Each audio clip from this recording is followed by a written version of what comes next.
Sugali case ఏమైంది? 30,000 మంది ఆడపిల్లల్ని ఇంటికి తెస్తా అన్నారు. ఏ ఆడపిల్లని తీసుకొచ్చి ఎవరికి అప్పచెప్పారు?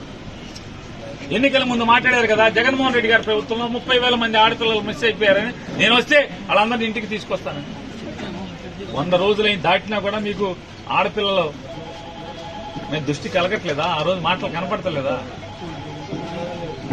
ఏంటంటే మీ తప్పుల్ని మీ పాపాలని మీ మోసాలని ప్రశ్నిస్తానే ఉంటాం. మీ చిల్లరగాళ్లతో చెంచాగాళ్లతో తాగబోయించి మా ఇంటి ముందుకి నా దిష్టి బొమ్మ తీసుకొచ్చో, లేకపోతే డౌన్లు కొట్టిస్తేనో, లేకపోతే గుడివాడలో నా కారు మీద రాళ్లు వేయిస్తేనో తగ్గేది లేదు, ఆగేది లేదు.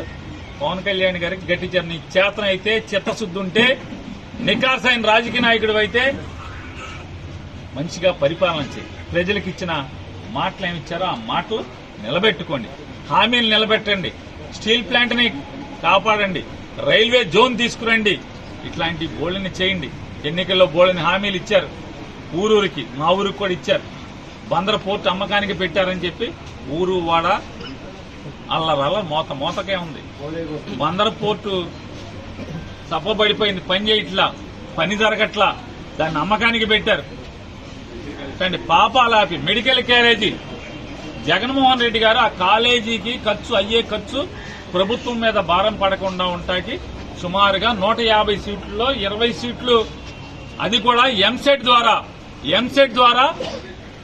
మెరిట్ ప్రకారం 20 లక్షల ఫీజు కట్టుకోండి అని చెప్పి కాలేజీ మెయింటెనెన్స్ కోసం పెట్టి ఇవాళ బందర్ మెడికల్ కాలేజీని కూడా అమ్మకానికి పెట్టినటువంటి ప్రభుత్వం మీది.